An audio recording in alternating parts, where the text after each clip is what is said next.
Ya, pemirsa, lalu bagaimana peluang skuad Garuda untuk membuat kejutan di grup neraka demi lolos ke Piala Dunia 2026? Kita akan membahasnya bersama dengan pengamat sepak bola Wesley Hutagalung. Bung Wesley, selamat malam. Selamat malam, Bung Adan.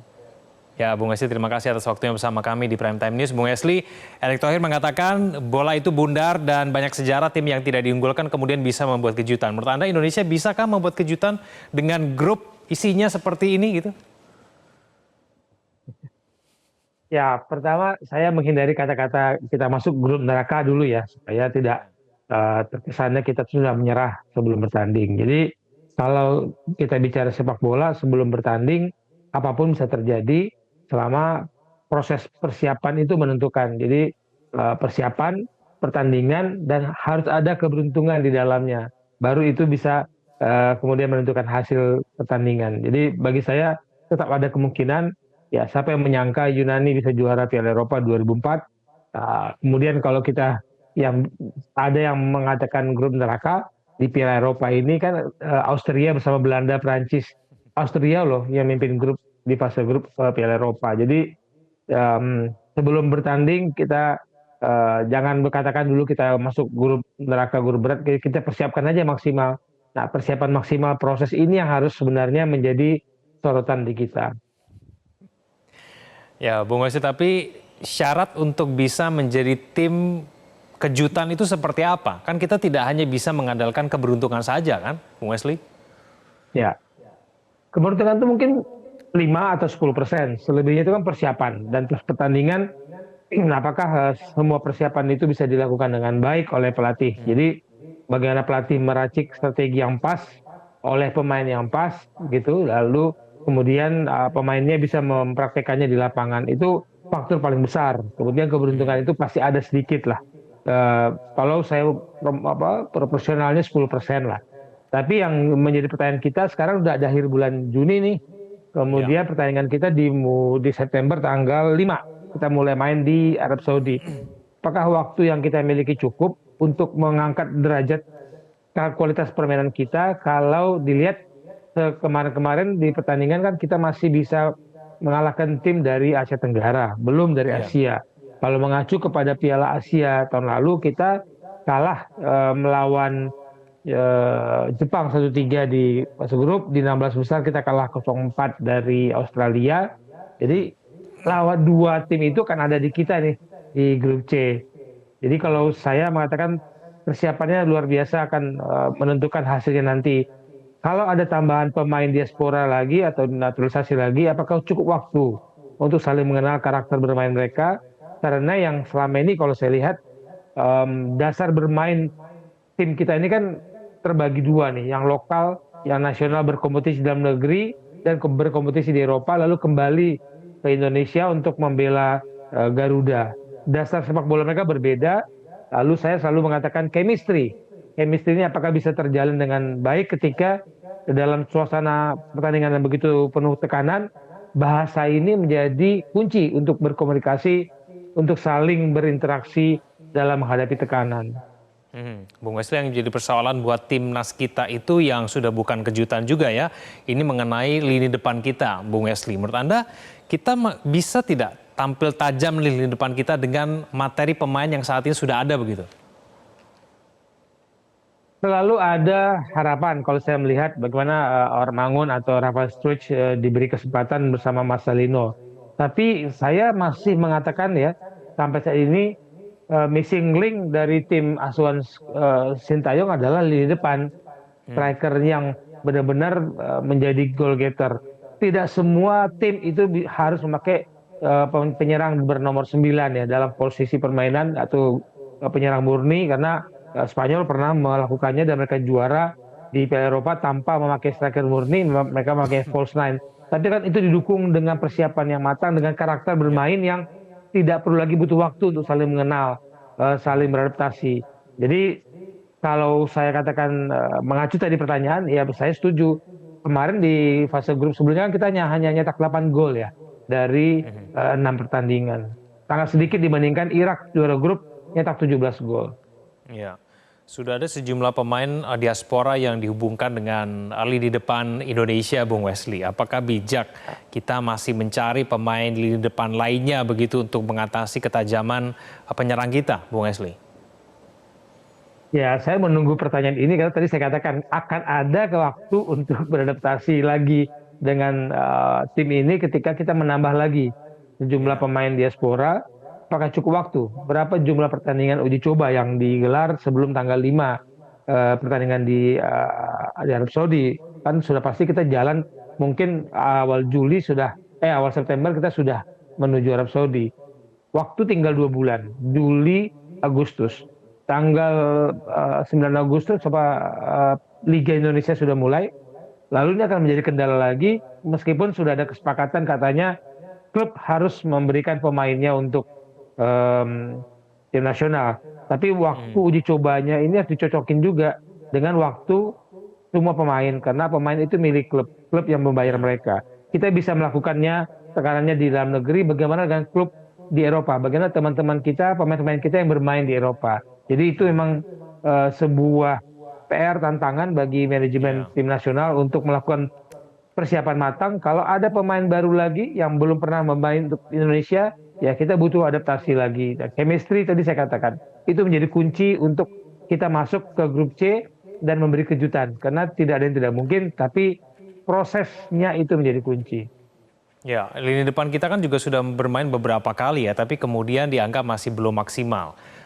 Seharusnya chemistry itu sudah ada. Menurut Anda persoalan itu di mana sih lini depan kita dengan materi pemain yang ada ini, Bung Wesley? Kalau kita mengacu kepada striker lokal, ya saat ini kan hanya sedikit ya pemain Indonesia yang mendapatkan kesempatan bermain sebagai tim inti di klub di Liga 1. Hampir semuanya dikuasai oleh pemain asing. Kalau kita berharap kepada teman-teman kita yang bermain di Eropa sana, apakah mereka menjadi pemain utama di tim mereka sebagai goal getter? Nah, menyatukan itu kan pasti butuh siapa kokinya di belakang, siapa gaya bermain seperti apa yang cocok untuk memaksimalkan pemain kita di depan. Saya katakan tadi chemistry dan butuh waktu kebersamaan, butuh waktu bertanding yang cukup untuk mengasah itu. Sehingga kita mengatakan kita menemukan gaya bermain yang pas, yang cocok. Kalau tidak ada striker utama, ya kita pakai false nine. Oke, Bung Wesley, kita kembali ke pembagian grup ya di Piala Dunia 2026 nanti. Sebesar apapun keinginan kita menjadi tim kejutan, Bung Wesley, tapi tampaknya realistisnya itu kita di peringkat ketiga dan keempat saja. Itu pun juga sudah menjadi kejutan karena ada Jepang, ada Arab Saudi, dan juga kemudian ada Australia di sana. Nah, Anda setuju kalau misalnya memang peluang terbaik kita itu ada di posisi ketiga dan empat, realistisnya? Realistisnya ya saya sepakat, bukan tidak mau mengejar peringkat 1-2 untuk lolos langsung ke Piala Dunia, tidak harus memasuki fase kualifikasi 4, tapi kita jujur aja, Jepang sudah 7 kali masuk Piala Dunia, tidak berhenti sejak tahun 1998. Australia, Arab Saudi, dua-duanya sudah 6 kali main Piala Dunia. Cina sudah sekali tahun 2002, tinggal kita dan Bahrain. Nah, saya kemarin sempat ngobrol dengan wartawan olahraga di Cina ketika hasil undian. Di sana, ya ini menurut pengakuan teman itu bahwa masyarakat di Cina menghindari bertemu dengan Indonesia sebenarnya di fase grup karena mereka juga mengincar posisi 3-4 itu. Nah, saya lihat Bahrain, Cina, kita nggak boleh takut, tidak boleh inferior. Kita harus percaya diri bahwa kita bukannya hanya berharap peringkat 3-4, kita berharap juga 1-2. Karena kalau kita sudah kalah duluan sebelum bertanding, kita terus bertanding. Tapi realistisnya kalau memakai tadi istilah realistis, peringkat 3 dan 4, oke, itu lebih masuk akal. Kalau untuk melawan negara Jepang, Australia, dan Arab Saudi, kira-kira menurut Anda permainan seperti apa yang harus kita tampilkan, Bung Wesley? Kita sudah coba Jepang di Piala Asia, kita sudah coba Australia. Dengan gaya bermain kita yang menurut saya kalau di turnamen itu memang sulit jadi ukuran karena turnamen kemarin waktunya istilahnya pendek. Kita bisa cukup bagus bermain dalam 3 pertandingan, tapi masuk 4 ke 5 pertandingan itu kita sudah seperti kehilangan bahan bakar. Ini menjadi PR juga untuk persiapan pertandingan masuk turnamen. Tapi kalau di kualifikasi kan ada jeda waktu yang lumayan. Setelah tanggal 5 kita berhadapan dengan Arab Saudi di partai away, kita tanggal 10 berhadapan dengan Australia. Waktunya 5 hari perjalanan. Nah di sini dua pertandingan beruntun itu memang butuh waktu persiapan bagi kita yang lebih lebih apa ya challenging, lebih menantang menurut saya. Ya, masih ada kan kurang lebih 3 bulan lagi ya Bung Wesley ya persiapan melawan laga perdana melawan Arab Saudi. Nah ini selama waktu persiapan ini kira-kira kita harus ngapain nih Bung Wesley? 2 bulan kayaknya Mas ya. 2 Karena bulan ya? sekarang udah di penghujung bulan Juni. Juli, Agustus, tanggal 5 sudah tanding kita di September. Itu mau 2 bulan loh waktu yang kita miliki. Tadi makanya kita berharap ada program yang pas dari manajemen tim nasional, dalam hal ini tim BTN, Badan Tim Nasional, untuk melakukan pertandingan uji coba. Lalu kita berharap para pemain kita yang diaspora sebelum kompetisi mulai di Eropa bisa datang berkumpul. Paling tidak itu menjadi apa ya waktu untuk berkumpul bersama, membangun chemistry lagi. Lalu ada pertandingan uji coba yang pas dengan manajemen tim nasional. Jadi jumlah pertandingan disesuaikan dengan kebutuhan tim nasional, bukan karena kebutuhan tayangan televisi, karena memang ada kontrak antara PSSI dan pihak televisi. Seberapa besar Bung Wesley menurut Anda kalau kita mengadakan uji coba pertandingan begitu dengan negara-negara besar lainnya? Kira-kira ini membantu tidak sih bagi tim kita untuk mendapatkan chemistry lebih baik, kemudian untuk mencari ketajaman juga di lini depan kita begitu Bung Wesley?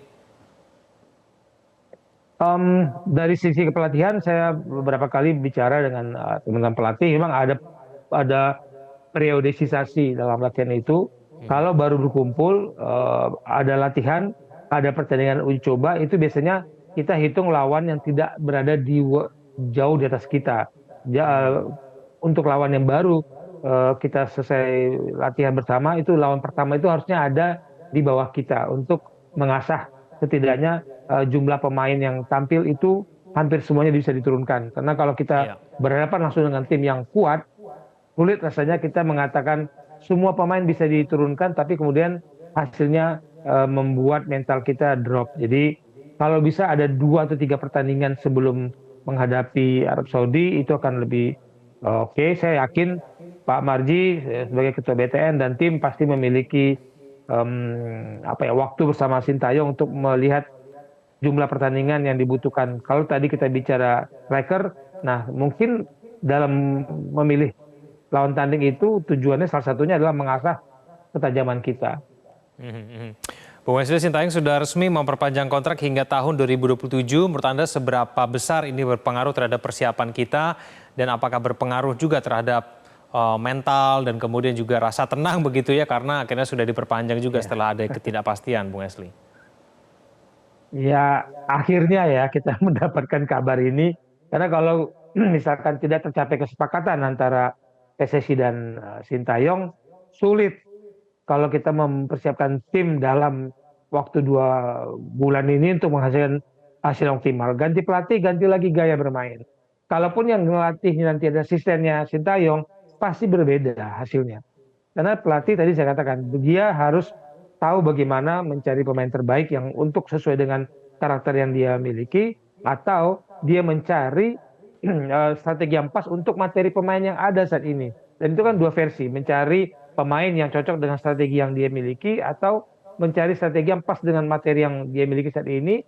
Kemudian ketika bertanding, bagaimana mengeluarkan kemampuan terbaik para pemain yang dia pilih tadi, sesuai dengan rancangan skenario-nya, itu kan menjadi tugas pelatih. Kalau kita ganti lagi pelatih dalam waktu mepet seperti ini, ya akan sulit. Jadi kita sambut gembira kabar bahwa Sintayong bersedia memperpanjang kontrak dengan tim nasional kita.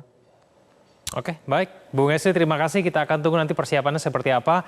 Semoga kita betul-betul bisa menjadi tim kejutan di Piala Dunia 2026 nanti. Terima kasih Bung Wesley Hutagalung telah bergabung bersama kami di Prime Time News. Selamat malam.